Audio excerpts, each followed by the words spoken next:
Yeah, we're not the suits that talk football. We're the dudes that know football. And you've just crossed over into the trend zone. Casey here with Dave. We are the football dudes. Dave, are you ready, bro? Oh, you got that right, my friend. Ready. Excellent day, baby. That's the signpost up ahead.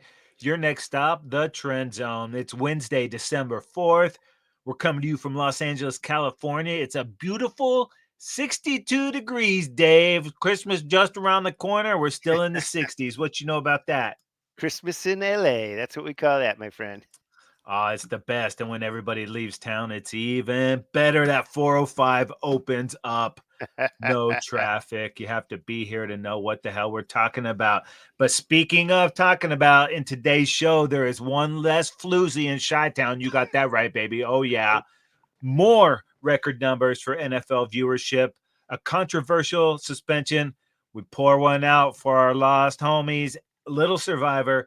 Go back fantasy starts of the week. And all of the awesome games coming up. But Dave, you know we can't take a trip through the zone, baby, without those tasty nugs. Tell me you're holding. You got that right. Mm, 12 games. This decided by 7 or fewer points. That is tied for the most in a single week in NFL history. 12 games wow.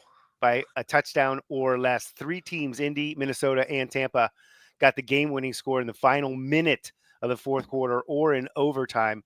There's been 106 games decided by 7 or fewer points and 92 decided by 6 or fewer this season. That is both the most such games through 13 weeks in NFL history. These games are tighter and tighter. The parity in the NFL, man, that's what keeps us on the edge of our seat until the clock strikes zero. Oh, yeah, dude. You can't predict it. You don't know what the hell is going to happen. And week to week, you see new things every day. I mean, we've been watching football for so many years. We watch every single game, and every week something bonkers happens. You're like, I haven't seen that before. It is the Right? best. That is why we love it. You know what else I love? Podcasting, the Trend Zone, what you're listening to right now, available for subscription on Spotify, Apple Podcast, Google Podcast, Amazon Music. We are everywhere, people, and all you got to do is subscribe for free. All right, Dave. The NFL, just when you think that it couldn't get more eyeballs on the screens, guess what? It does. It did. Yeah.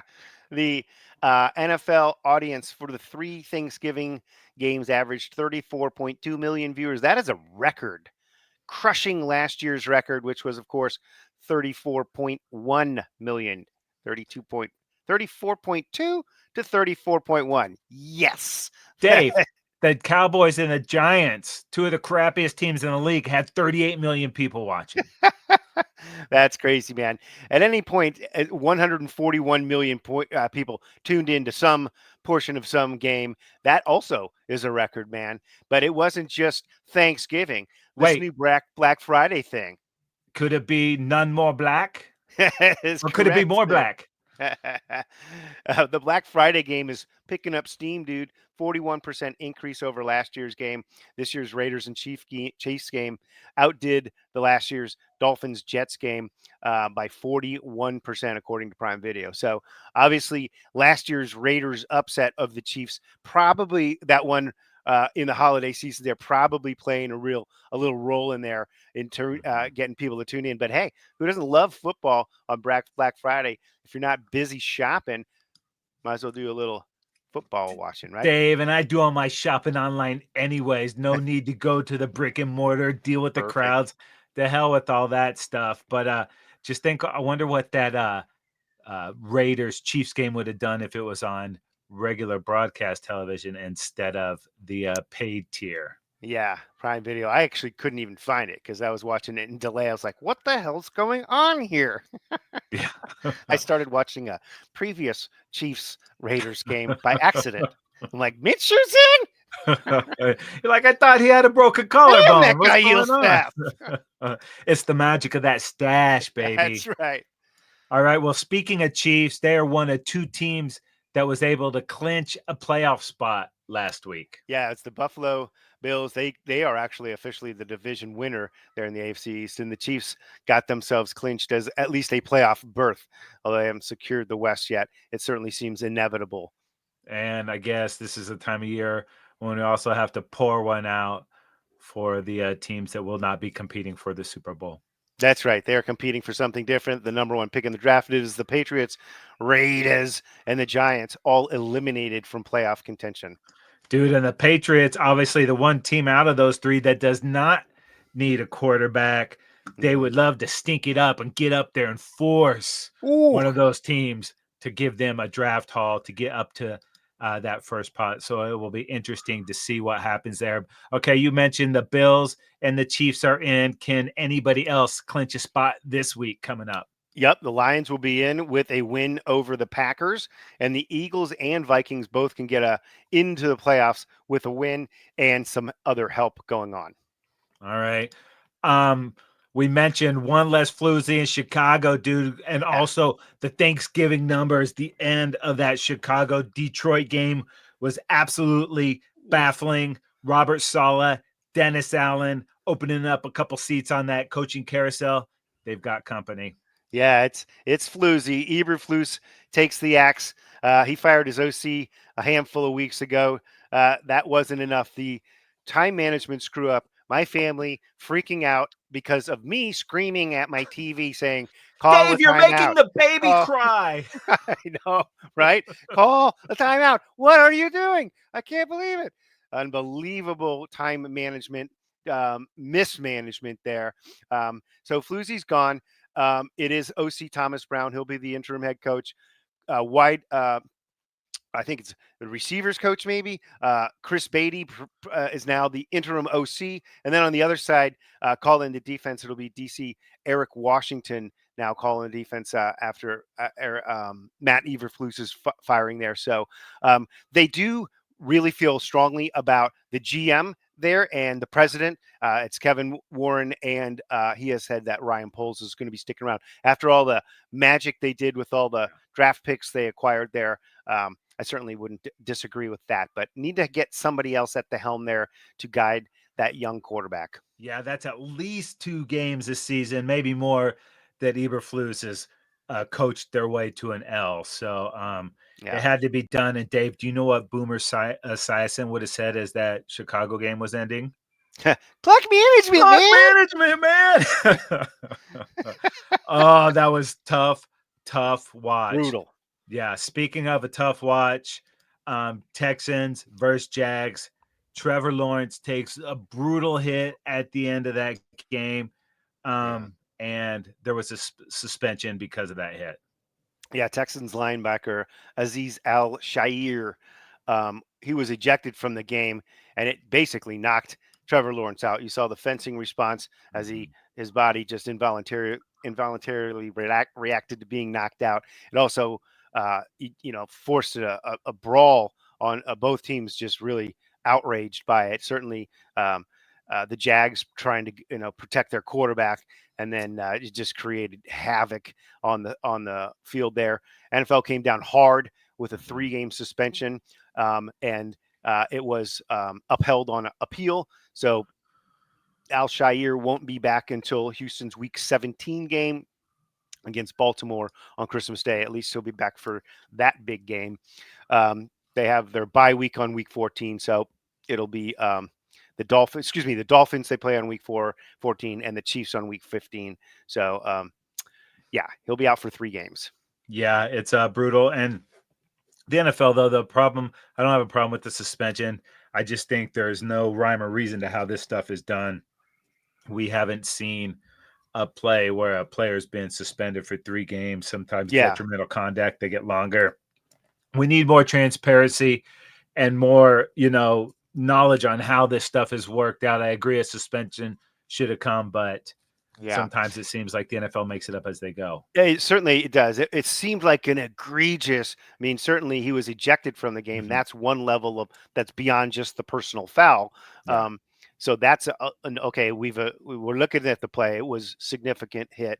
It knocked out the quarterback who is now on IR. So he'll miss 4 games. The hockey league does have something I believe in place where if you knock somebody out, then you are suspended for the same number of games that they will miss as a result of that. I don't know if the NFL would do something like that, but I agree with you. There needs to be more of an obvious, you know, reason for a suspension. This Yeah. equals that. Mhm. Not every hit is the same, so it's a difficult thing to conjure up for the NFL.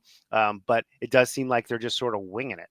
Yeah, totally. And if it would have been Aziz Ansari, I think T Law might have made it through that hit, but it wasn't. So, yeah, we'll have to revisit this the next time it comes up and see how the NFL handles it. Yeah, Well, you just mentioned, dude, T Law is done for the year. Unfortunately, the Jags season was over anyways, yeah. but there's a couple big names hitting that list too. Some brutal injuries, dude. Yeah, San Francisco lost their top two running backs. Christian McCaffrey seemingly lost the whole season here, but Jordan Mason, who is doing a great job as his backup, they're both going to IR. It was McCaffrey getting a PCL injury, and yeah, it's Jordan Mason with a high ankle sprain. So they'll both be gone for. I mean, they're on life support as a squad, Mhm. anyways, right now. And to lose those two guys, it goes to Isaac Garendo, who actually has played pretty well in his with his Mhm. opportunities as well. And then also for the Niners, defensive tackle Kevin Givens torn pec, so he'll be on IR. So, whew, talk about racking them up. And not that their season was coming around, but the Saints lose their Mr. Everything. Yeah, and it was just a couple weeks, maybe 2 weeks ago, that Taysom Hill was insane with what he was able to do. He gets a torn ACL and some additional damage apparently there. So unfortunately for him, he is going to be gone for the year with that ACL and probably significantly into next year, I would imagine. He's under Yeah. contract through 25. Brutal. And who else you got on this list, Dave? Yeah, Giants put Dexter Lawrence and Theo Johnson on IR. Again, they're another team who's really sort of just um, going down the drain anyway. So these guys Mhm. not going to miss too much in terms of what's going on with the team there. Also, Titans wide receiver Traylon Burks on IR after he injured his ACL. Wasn't a full tear, but it does end up requiring surgery. He won't be coming back this year either. He was the guy that was supposed to replace AJ Brown when they traded AJ Brown away. It hasn't really worked out how they hoped it would, and now he's gone for the year. Brutal. Brutal. Right. Well, all right, Dave, let's go ahead and spin this into something a little bit positive. How about some total fantasy domination, Dave? Give me a quarterback. Yeah, despite his two pick sixes and almost got a third one, which I think probably would have been an NFL record. It was Jameis Winston, dude, for Cleveland, just swinging the ball. 497 pass yards, four pass TDs, three interceptions, two of them which were taken to the house, 11 rush yards, and one 2 point conversion for Winston was going off. And then, dude, this cat, Bucky Irving, for the bolt action as well as the Tampa Bay Bucks, really coming on this second half of the season, dude. 152 rush yards, a rush touchdown, and 33 yards receiving. How about Jerry Jeudy at wide Woo! receiver? It Not is in disguise. Yeah, it was his Judy's revenge on the Broncos, but it didn't work out quite so well in the big picture. But he did have himself a heck of a game: 235 receiving yards, one receiving touchdown, and a 2 point conversion for Judy. Wow. Yeah, one of the 6 touchdowns that Jameis threw, although 2 of those were to the Broncos. And then for the Raiders, dude, another rookie getting it done. Brock Bowers, the tight end, dude, 140 receiving yards and a receiving touchdown. One of the few bright spots on this Raiders team this year. That guy, he looks like he's 50 years old, but he plays like a spring chicken. Okay. Yeah, has had an unbelievable rookie season, no question. All right, Dave, it's time for our fantasy go back starts of the week. If you could go back and do something different, would Ugh. you have won your game? No, I wouldn't have Casey. I lost by 30. I had Christian McCaffrey in, and of course, I didn't know it was going to be so cold and snowy there. Mhm. But then I didn't also know he was going to end up hurting himself. I could have put in Brian Robinson. It would have given me about 10 or 11 more points there. Could have also swapped out. I put in Quentin Johnson, hoping for a rebound after his multiple drop game. He also was terrible. I could have had let's see, neighbors in there would have gotten me about 5, 6 more points, but no, I was still lost by 15, 18 points. So it's been one of those seasons, Case. What about you? It definitely has. Yeah, if I would have gone ahead and played my Packer defense against that high-powered Miami Dolphins offense, I would have had enough points to win, and I still would have had Jameis only thrown one pick six, that late one, and the lazy receiver not touching the Bronco defender when he's laying on the ground. Touch the guy. He's just looking at the sideline. What a dumbass dude. He Yeah. touches him. I'm going to win that game instead. I go down to the ogre. Never Al goes, and we had a little side bet on it. So I lost twice. And then, Dave, I know everybody cares about my other league, but I'm going to go ahead and talk about my other league. Made the mistake of playing Baker Mayfield instead of Dangerous Wilson. Ended up losing that game about 5 points, and that might have just wiped me from playoff contention. There was a 3-way tie for the last spot in the playoffs. And this week, my matchup, I got Joe Mixon on a bye as well as Scary Terry McLaurin. So it's not looking good for the Bucko Fives in my other league. Okay, well, carry on. Yeah, life is just a fantasy, Dave. Can Yes. you live this fantasy life? That is the question. All right, let's go ahead and move this thing on to Survivor. 3 strikes. What is your status? I am still dead. Still dead. This just in. I remain quite dead. Thank you. I went out on a limb, had to go with my Cowboys on Thursday night. They pulled through for me, so I live. I'm clinging on to that last life. There's 3 of us left, so I am in the money, but I want to move into first place. As bad as my fantasy season has gone, I got to try to recoup some of my investment through the 3 strikes. But Dave, who got to live last week if they made the correct pick? Yeah, Tampa Bay versus Carolina was the most popular correct pick with 24.5% there. Last week's most popular incorrect pick was Baltimore over Philly, which was the 17th most popular pick. 0.14% of people picked that pick. So if you had Baltimore this late into the season, you're going to choose them to go against Philly. That's when you're going to use them. I got an idea. I must have had no other matchups with any crap worth of crap, right? Brutal. Jeez. All right, what's coming up? What's most popular in the next week? Yeah, by far the most popular is Philadelphia over Carolina, but a couple of other good ones because obviously you might not have Philly. Tampa over Vegas is popular. Pittsburgh over Cleveland seems like a good one, and then New Orleans over the hapless Giants, also pretty decent. So I look at those. Those are some pretty good picks there. Pittsburgh over Cleveland. Remember, Cleveland beat them just a couple weeks back, so that's a revenge factor there, although it is divisional. Yeah, that's a tricky one. I'm not sure. And same with the Saints now that we have no Taysom Hill. A little bit worried about that, but I do have the Pittsburgh Steelers and the Saints still available to me, so I will have to make a decision here pretty quickly. But Dave, to hell with all that crap. Yeah. Let's get to the real stuff. Yeah. The meat and potatoes, dude. The games. That's what it's all about. Yeah, our last week of buys, the Ravens, Broncos, Texans, Colts, Patriots, Commanders are all on bye because it is week 14. Week 14? Week 14, Dave. It's slipping away. There's only like a handful of games left. I know, dude. What are we going to do? What are we to do? I know what we're going to do. Done. It's a bad sign. Yeah. Oh, but at least we get that super tasty 12-team playoff. That is going to help us make it through the night. But Dave, go ahead and help the peoples make it through Thursday night football. Yes, Thursday night football gets us started with a really good game for the weekend. It is the Green Bay Packers at the Detroit Lions. Lions at home favored by 3.5.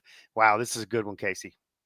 Yeah, and this is the Pack's last chance to maybe get into that division. I'm not sure they can make up the ground, although it does get tough for Detroit. If they win this game, they have the Bills coming up, so they could mainly catch them. But Packers coming off a beat down of the Miami Dolphins. That was the Thanksgiving night game there. They went ahead and handled those Dolphins 30-17. It got a little tight at the end, but it was pretty much a Pack start to finish game here. Jordan Love, a real nice day, 21-28, 274, 2 touchdowns.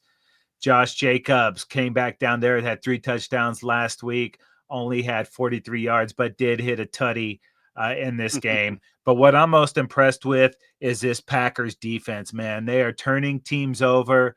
They're being super aggressive, playing just great football. And when Josh Jacobs got that run game going, this team, I think it's built to go on the road. They can play in any element.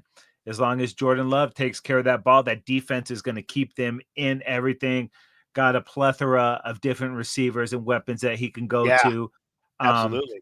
and even last week, Jacobs not doing a lot in the rushing game, still had 74 yards receiving. So this team is rounding into shape, dude. Mhm. Even if they don't win the division, I think they're going to be a very dangerous team. But man, they're going to have it tough time this Thursday, bro. No doubt about that, dude. It is going to be a tough ride with this Lions team. They're 11-1. They haven't lost since week 2. Um, and they snuck out that win last week against the Bears, where it looked like they were completely destroying them in the first half. Yeah, I don't know that the Bears had a first down in the first half, even, but it was only 16-0 at settling halftime. for all those field goals early on. Right. And so suddenly it felt like, holy crap, they're going to let this game slip away. And the Bears certainly self destructed at the end of that one. Otherwise, um, it could have gone a different way for these Lions. But this does seem like kind of like this is the Lions year, maybe. I don't know. Mhm. But it's not just luck. They're second in yards on offense. They're number one in points at 31.9 on the season.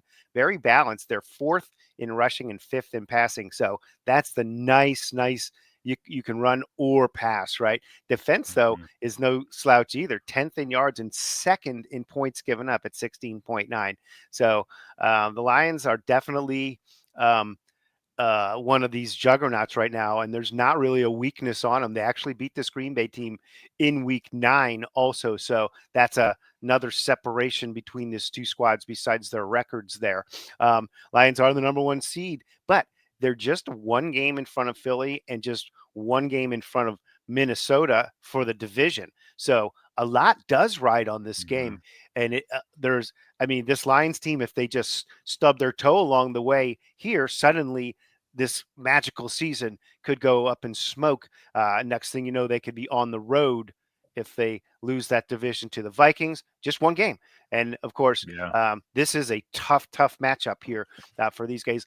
Up next, for the Lions, it would be Buffalo and then Chicago again, who should have beaten them, could have beaten them. After that, it would be San Francisco and then another game with Minnesota. That could be for the division in the final week of the NFL. So this game is crucial. Yeah, big time, man. It is going to be awesome.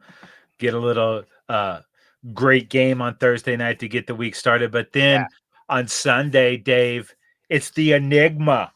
Okay. The New York Jets at the Miami Dolphins.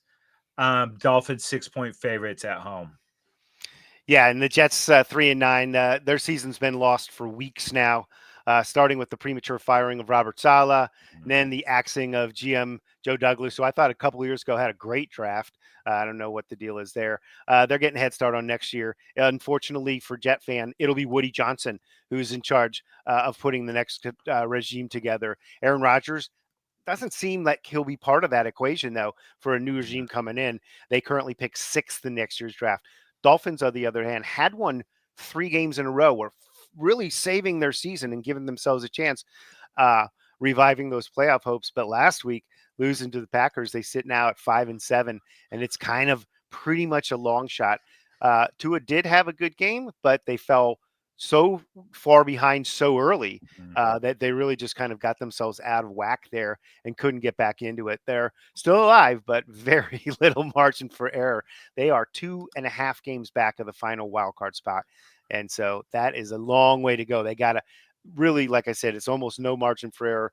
And up next, Houston, San Francisco, Cleveland, and the Jets. Some winnable games in there. Houston's not as strong as they were. So the Dolphins kind of feel like uh, they kind of maybe they run the table and they're boom, but it's they pretty much have to run the table. Yeah, doubt that's going to happen. But if it does, that's going to be a team nobody wants to mess with. But Right. starting to see some rumblings coming out of there that Some little people. discord. Yeah, Right. not happy with McDaniel. So it'll be interesting to see how they finish the season. All right. Up next, it is the New Orleans Saints at the New York Giants, and the Saints on the road are favored by 5. Yeah, and the Saints played the Rams tough. They just couldn't get any points.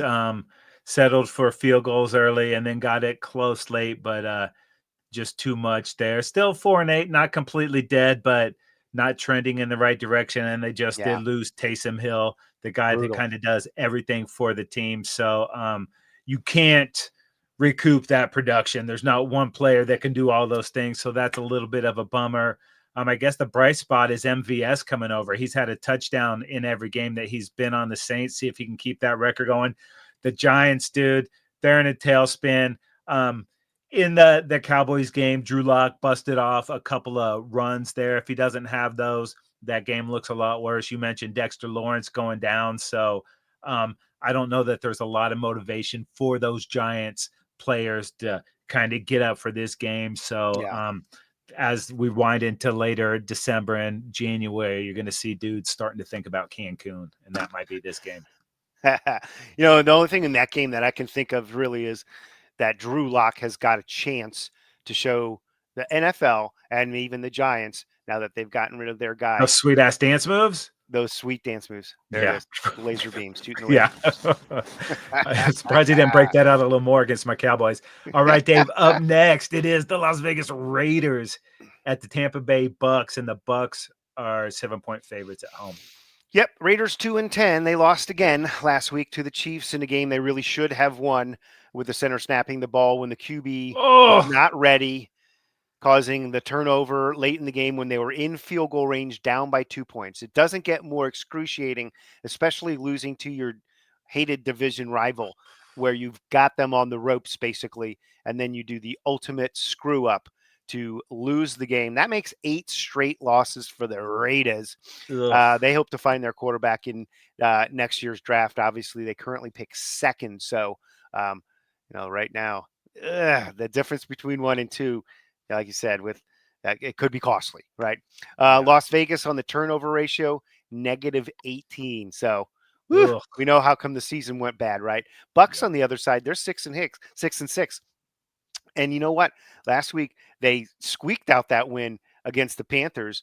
Mayfield tossing 2 picks in that game, but the overtime, the Bucks defense forced and recovered that Chuba Hubbard fumble, which was brutal because it looked like the Panthers, who have been playing good football lately, were going to get that W there. Mhm. That fumble set up the game-winning field goal, and the Bucks sneak out of there with the W there. Bucky Irvin, dude, we've been Yeah. talking about him for I mean, he's getting better and better, but this dude, 152, 6.1 yard average per carry and a touchdown. Mike Evans having a nice game there, too, 118 yards and a TD for Evans. That's 2 straight wins for Tampa, and they keep their playoff hopes alive after that stretch in the middle of the season where they just lost a boatload of games there, 5 or 6 of them. And they were swept by Atlanta, though, but they're both 6-6. So they just need to get in front of Atlanta. They've got up next after this game, they've got the Chargers. That's a tough one. Then Dallas, Carolina, New Orleans, some winnable games there, let's just say, where if they can put it together, they can put together a win streak, and they're stealing that division. Yeah, and the Falcons don't seem to be doing much right here as of late, so Nope. it is ripe for the taking. Yep. All right. Up next, the Jacksonville Jaguars at the Tennessee Titans in a thriller here, Casey. The Titans at home are favored by 4 in this one. And if you love offense, this is not the game for you. Let's go ahead and start off with these Jags. We mentioned Trevor Lawrence is done for the year, so it's going to be Yeah. Mac Jones to finish the season there. I'm not sure what his contract status is with the Jags, if he just signed a 1-year deal, but you know that he would like to start again somewhere else. Let's see how these guys can rally Something to play around. for there. Yeah, absolutely. It's just been a completely disappointing season. We didn't mention Peterson, but we've had him sitting on the hot seat Yeah. for quite a while now. And these Titans, it's been a mixed bag with them. Sometimes they've looked really good, and sometimes they've looked really bad. A lot of that lies on the arm of Will Levis there, though. But Tony Pollard's been pretty good coming over from the Cowboys. Calvin Ridley, some games good, some games not. We mentioned Treylon Burks is out, so that's a problem. But Akine, dude, he's been really good as well. So maybe they get it going. That is a really tough Tennessee Titans defense. Very good They're number defense. 1 in the league against the pass. So maybe they could force Mac Jones into some mistakes there. But they would like to get a high draft pick too. But Yeah. Jacksonville 2-10, Tennessee 3-9. Yeah, Good and football. this is going to be a game of who turns the ball over less because both of these teams have a terrible turnover Mhm. ratio. It's Tennessee at -13, then Levis himself has cost them several ball games, and then Jacksonville's at -9. So who can make the least amount of mistakes is going to be the team that's probably going to come out on top here. All right, up next, it's the Carolina Panthers at the Philadelphia Eagles, and the Eagles are a whopping 12-point favorite in Woo! this game. Yeah, wow. Okay, Panthers 3-9. Then they have been playing better football in Yeah. the last 4 weeks. They nearly beat the Chiefs 2 weeks ago, right? Really felt like they were gonna. And then last week they should have beaten the Bucks. Really, Mhm. they fumbled that game away last second, um, and they had won two in a row before that. So this will be another tough matchup this week for them. Obviously, at least they're showing improvement and playing competitively. Though they currently pick fifth in next year's draft. They need more pieces, obviously. If Mhm. they win this one, this will be mind blowing. But the Eagles 10-2, they've won 8 in a row now. Last week they beat the Ravens. That was a big time bird battle for sure, no question about it. Saquon inserted himself into the MVP discussion a couple of weeks ago, but now he's got the leading scrimmage yards at 1,766 yards from scrimmage and 13 touchdowns, leads the league in both those categories. So on the season, they're the number one run team. They're fourth in total yards. They're seventh in scoring at 26.7. And this is another team, kind of like the Lions, in the sense that they're very balanced Mhm. on defense. They're number one in yards given up, fourth in points defensively, given up just over 18 points a game. Third versus the pass, seventh versus the run. Very, very solid and sound. Sixth, tied for sixth with 36 sacks on the season. So a really, really, really balanced, good Eagles team that's playing really good football. This should be an easy win for them, but it's the NFL, right? Yeah, totally. And yeah, these Eagles, man, they have their eyeballs set on that one seed, so they need a Yes, lot of work on. But Detroit's got a rough schedule coming up, and the Vikings have a couple tough games too, so totally. they And could just sneak right in speaking there. of the upcoming schedules, when you talk about this Eagles team, it's after this, it's Pittsburgh, tough game there. Washington, team that's been playing some good football. Then Dallas and the Giants maybe eases up towards the end of the season there. So we'll see if the Eagles can get by this game. Then it's the Steelers. That pretty much sets them up to be in pretty good shape to just wait for that one mistake by the Lions. Pounce. Pounce. All right. Or what do you swoop in, I guess, Yeah, as an get eagle? those little sharp talons. Talons going. Meow. All right, up next, Cleveland Browns at the Pittsburgh Steelers. Steelers are at home and favored by 6.5. Yeah, dude. Jameis breathing life into this lifeless Cleveland offense. The Yeah. sound bites of this guy are out of this world. It's so entertaining to watch. We mentioned he had 6 touchdowns on Monday night. The problem is 2 of those went to the Broncos. He asked if Jesus could save him from deliver him from these pick sixes. I don't know if Jesus has time for that. And I don't know that he's a Browns fan, but Jameis is making more and more fans. And these Pittsburgh Steelers, dude, 4 out of the last 5, but their one loss, you mentioned it, did come at the hands of those Cleveland Browns. So Woo. Pittsburgh definitely has revenge on their mind. They want to maybe try to get into that top seed in the AFC. It's going to be difficult to catch both the Chiefs and the Bills in this one, but it's not out of the realm yet. You mentioned tough games coming up, though. I mentioned Jameis with the interceptions. That's bad because the Steelers are fourth in the league at getting those interceptions. So That's right. they are tough, and they also get after the quarterback quite well with Mr. TJ Watt. So that is definitely something Jameis has gonna have to look out for. But Dave, this Steelers team is now top 10 in points scoring per game since Yeah. Russ has taken over. He's He's been really cooking. starting to cook, dude. So everything is kind of lining up for the Steelers. That run game's coming along. Defense is what it is.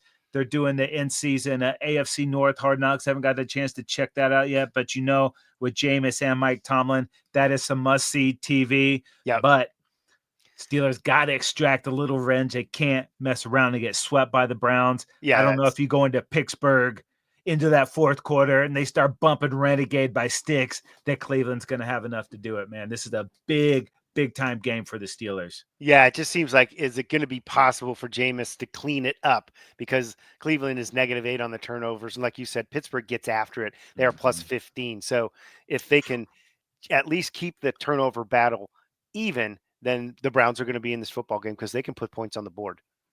Absolutely. All right. Speaking of points up on the board, we got the Atlanta Falcons at the Minnesota Vikings, and the Vikings are 5-point favorites in this one. Dave, and these Falcons need to find a win quickly. Yeah, oof, I'll tell you, Falcons, they had their bye, but then they dropped to 6-6 last week. That's their third straight loss.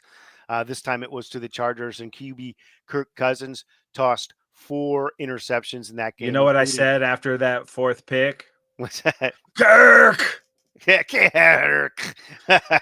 I'll tell you what, one of those was a pick six that really swung the game at that point in time. And then one of them was in the end zone that negated at Oh, least a field goal, if not a touchdown. And it was a terrible throw to 3 Chargers, and one of them caught it. And then another one was the one that he threw to Derwin on the last offensive play for the Falcons of the Yeah, game. Derwin plays for the Chargers. He's not on the Yeah, Falcons. unfortunately, that ended their comeback effort. They're still in first place, holding that tiebreaker, having swept the Bucks. Excuse me, they're still So they just need to get back to the win column as soon as possible. They've got some very winnable games coming up, though. So look for this team to put together a run. They've got Vegas, the Giants, then Washington, the tougher game, and then Carolina, who's playing better. But I mean, they should be favored in at least 3 of those 4 games, I would think. So they just need to win the games they're supposed to and start playing mistake-free football. Kirk Cousins, veteran, he's got to get it done. Yeah, and these Vikings, man, they've been finding a way to win these last couple of weeks. They almost gave it away against the Bears, got that win, and then had a nice, grimy comeback against those Cardinals last week to steal that 1-point win. Sam Darnold, this has been a career-saving Awesome. year for him, and we Yeah. love to see it happen. This was our SoCal boy that we were rooting for and Yeah. kind of got a raw deal everywhere he's been. And now it seems like he's got a home, even though they have the high draft pick there, but no need to rush JJ back, especially from that injury. Maybe they can get a deal done for another 1 or 2 years with Sam here, but it starts with beating these Falcons. Their schedule down the stretch, Minnesota, after the Falcons, it's the Bears at the Seahawks, hosting Green Bay, then at Detroit. So they can get that 1 seed if they Yeah. win these games. They got the 2 teams, Absolutely. with the Packers and the Lions right in front of them. And Seattle looks like they're going to go ahead and get a playoff spot too. I love the Brian Flores defense. It's very opportunistic. They get a ton of interceptions, actually first in the league in INTs, but they also give up a ton of pass yards. They get after the quarterback well, though, too. So 38 Yes. sacks, 18 interceptions. If you can muck it up, Kirk's been in a very given mood these last few Yes. weeks. Yes. So if that continues, it's going to be a long day for those Falcons. You mentioned Buccaneers sniffing right at that door. Vikings trying to sniff a playoff spot so they can have the people come in and hit that ginormous Vikings pipe at the ship there. So this is a huge game in terms of NFC playoff positioning. No question. And if I'm the Falcons, I'm handing that thing to Bijan Mm-hmm. over and over and over again. Let him carry the load in this game, and not that amorphous defense that Brian Flores puts out there. That you don't want it to all come down to Kirk Cousins trying to figure out what's going on. Run the ball and establish that part of the game, and then use the pass off that. Absolutely, man. That is going to be a banger, dude. All right, only 3 late games, Dave, which is kind of a bummer, We but don't like that. no, We'll we get don't it like started it. here with the Seahawks at the Arizona Cardinals. It's a pretty important divisional game here, Casey. So get us started. The Cardinals are at home and favored by 2.5 in this one. It's a very tight Yeah, dude, division. and this completely, dude, and I can't tell you how much I loved the game out of Leonard Williams last week. Absolutely Oh, beat the Jets by himself with the thick six, dude, taking that thing all the way back. It was absolutely sweet. And he was smashing Rodgers in that game. You mentioned Seahawks 7-5, got a 1-game lead over these Arizona Cardinals, and they find a way to do it different each week. But the thing hmm that is not changing is Jackson Smith and Jigba is coming on, dude. I love what I'm seeing out of that guy. They got to get some more out of the run game, though.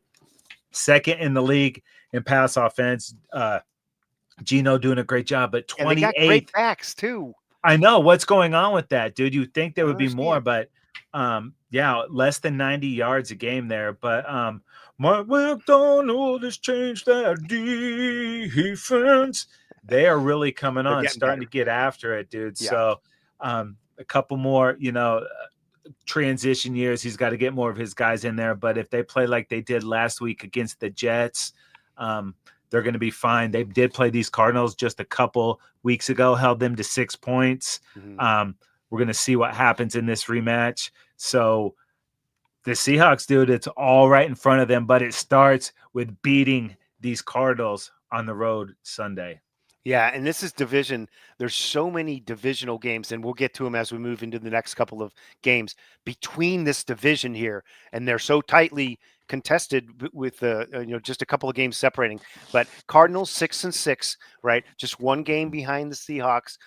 They lost a close one last week to the Vikings, so it's a tough loss there. But that's two straight losses after they had won four in a row, and really that the 4-game win streak was like, all right, this Cardinals team came to play, baby. They now find themselves just a game back of the Seahawks, who they lost to, you mentioned, to a couple of weeks back there. They're tied for second place with the Rams, who they beat in week 2, but they still play the Rams also. Mhm. And then this is virtually a must game for the Cards. And here's why. Though if they lose, they'll be 2 back of the Seahawks, and they lose a tiebreaker because they'll Oof. have been swept with just 4 games to go. That's a steep mountain to climb. But um, I'll tell you what, they have 3 divisional games left, and if they win this one, so right now they're 2-1. If they win this one, they can get on a little run maybe and end Mhm. up 5-1 in the division. They could be the division champions and on their way to the playoffs. It looks like this is a one team makes the playoffs division, and again, it seems like these teams hold their destiny in Mhm. their own hands. For the Cardinals, it starts by beating the Seahawks this week. Otherwise, they almost need a total collapse from the Seahawks and Yeah, run dude, game. this is a big time game, dude.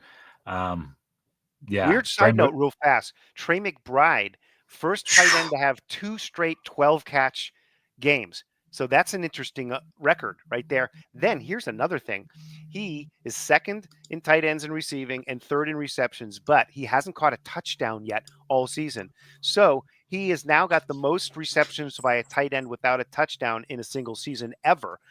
The most crazy. catches by anyone ever was Deontay Johnson Johnson, the Steelers in 22. He had 86 catches with no touchdown. So McBride only needs 14 more catches to break that record too. A very dubious record indeed. Oh yeah, dude, and that cat every catch just brings his energy level up, He's man. awesome. By that 11th or 12th, he's freaking out. How has A he rising not gotten star a league. TD? It's mind blowing. Yeah, I don't know. That's crazy talk because the Terminator dude takes it in anytime they get down there, man. Right, Um, exactly. oh, that's gonna be a sweet game. All right, Dave. This one, we got the Chicago Bears at the San Francisco 49ers, and the Niners are 4-point favorites in this game.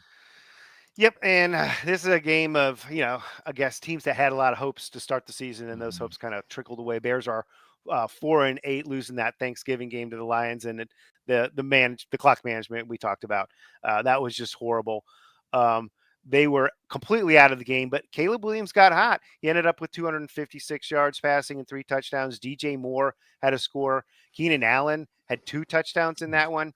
Unfortunately, the way the game ended just kind of ruined everything. Mhm. This week, Ugh. Keenan Allen, DJ Moore, and DeAndre Swift are all out of practice so far. So look for those guys. If they're not out there, that's a bummer.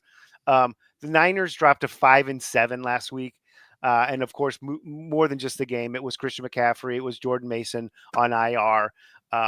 So those are just horrible losses. And last week it was a blowout at the hands of Buffalo. The week before out that blown out by the Packers. Right before that, a divisional loss to Seattle. 3 straight losses have them alone in last place in the NFC West. But Oh. interestingly, just 2 games out of first place with a divisional record of 1-3, though not very good. A loss here would be extraordinarily damaging to their playoff hopes, whatever remains. Yeah, not the season that these Niners had anticipated, but or my fantasy team either. Thank you, uh, Christian McCaffrey. yeah, I needed Debo last week in my PPR league. There was not a lot of P's or R's. So Oh no, that's yeah, terrible. yeah, terrible, All right, up next, the Buffalo Bills are at the Los Angeles Rams, and the Bills are on the road, favored by 5. dude. And I mean, unless you like one of the teams in the AFC East, how can you not love this Bill squad and love what Josh Allen's doing? He Yeah, cemented that MVP last week. I know people want to put Saquon in there. I don't care if Saquon has another 1,000 yards, dude. You're not telling me there's a more important player in the league to his team than Josh Allen. yeah, And this year they removed all the distractions, and it right, clearly is his team. And you're seeing completely. him flourish in this offense. The city loves him. The team loves him, and there's not a damn thing he can't do. Even got the little pitch from Amari Cooper Unbelievable. last week, and just it's just so fun to watch this guy play, dude. And going back to things, this would be a Madden player. You know that Madden would love watching this guy Yeah, play, and it's just infectious the way he does it. But the command on the offense, dude, second in point scoring, dude, 10th in total yards, and when he needs that big run, he does it with his legs too. And it's just a fun team to watch. That defense is solid as well. They're not getting a lot of love because of how exciting right. Josh Allen is, but they're sixth in points against, eighth in pass yards against. So uh, they're getting a little bit healthier. Von Miller's starting to play 14 interceptions on the year. So if they can play that way in the snow, they're going to play pretty good in the indoor confines of the SoFi here. And Yeah, after these Rams, they go on the road to play the Lions in the potential everybody wins Super Bowl preview. But right. after that, it's a New York Jets sandwich on New England Patriots bread. Those should be 3 wins right off the Yep. bat. So Bam, you bam, mentioned bam. earlier they got that win over the Chiefs. If the Chiefs fall a little bit, maybe even this week on Sunday night, the Bills could lock up that 1 seed. But they cannot overlook these Rams because that's a good football team too. Record No might not question. show that, but that's a good Yeah, team. if the Bills can get home field advantage and have that weather on their side, boy, that Mm-hmm. could be huge. Let's talk Rams though, real quick here. They are 6-6, having beaten the Saints last week. Stafford was pretty good with 2 touchdown passes. Kyron Williams over 100 yards and a TD. And here's the good news for this Rams team. So last year they put together a run and got into the playoffs, and it was after a tough start. That's Mm-hmm. what's happening this year too. The Rams are 2-1 in the division right now as we speak. So they have 3 divisional games left, which means they have a lot of control of their own destiny. If they can go on a run and end up 5-1 in the division, they would be division champions, and they're on their way to the Wow. playoffs. Of course, it is next up San Francisco, then the Jets, right? So some winnable games there, and then all the chips are on the table. It's Arizona and then Seattle to finish the season. Um, this could be, the last couple of weeks for this Rams team and this division where everything is on the line, right? It's gonna be fun. Oh man, that is going to be an awesome game, Dave. And speaking of awesome game, how about our Los Angeles Chargers at the Kansas City Chiefs? The Chiefs 3.5 point favorites. Dave, show me your lightning bolt. Okay, I got tell you what, Chase. Chargers brought their record up to 8-4, beating the Falcons last week. It was a close game. Bolts defense responded after losing the previous week to the Ravens. So the Bolts actually have won 5 of the last 6 games, I believe. But they got manhandled by the Ravens a couple weeks ago. This week, the defense responded, picking off Kirk Cousins 4 times. Again, one went back for a touchdown. One prevented a score, and another one ended the game. So it was awesome. As spectacular as the defense was, and I'll get into a couple more stats later on the defense here, just to button up my segment here. The offense was horrible. So 2 weeks ago, J.K. Dobbins, who's really our only explosive running back and almost one of the 2 explosive players that we have on the offense, he was put on IR after getting hurt in the Ravens game. He was sorely missed. The Chargers ran for just 56 yards in the game against the Falcons. The passing game also awful. Herbert threw for just 147 yards on the game, and 117 of them were to Lad McConkey, the only other explosive player. So literally now, besides Herbert, the only guy who's doing anything. If they can't get that offense going, they're going to be in real trouble, not just in this week versus the Chiefs, but if they want, I mean, it looks like they're on target to make the playoffs, but are they going to do anything? Now with that offense, they got to find some kind of rhythm there. They can't hope this defense, which is good, just continues to bail them out. On the defense, though, they are number one on the season in points given up at 15.7. They're tied for sixth in sacks with 36, 17 takeaways on the defense. And Herbert has taken a lot more sacks than you'd like, but he hasn't thrown a pick since week 2, which means he's That's got good. almost 300 passes, a franchise record already, and it's a 10-game streak with no interceptions from Herbert. Chargers are plus 11 in the turnover ratio. One way to beat a good team like the Chiefs is get a couple of turnovers and don't turn it over yourself. But they got to get this offense going. Yeah, dude, you mentioned the turnovers, dude. Patrick Mahomes, 11 interceptions and 2 fumbles on the year. It's just Yeah, not been what we're used to seeing from him. And there's two ways to look at this thing. You know, Pacheco just came back, so they've been without their number one running back for most of the year. yeah. Rashi Rice goes down early. They've been out without their number one receiver for most of the year. They did make the trade for Hopkins. He's come over and he's been hit or miss, had some good games. But after the 2 touchdown game, he's only got one after that. And Travis Kelce, just kind of middle of the road, dude. 75 receptions, 637 yards, only 2 touchdowns there. So that mojo that he and Mahomes have had is just not there. People are saying the Chiefs finding barely squeaking by. That might be a good thing, finding ways to win games. But what's a little bit disturbing to me, dude, is in this Raiders game on Friday, second half possessions, dude. They start third quarter, field goal, punt, field goal, punt, punt.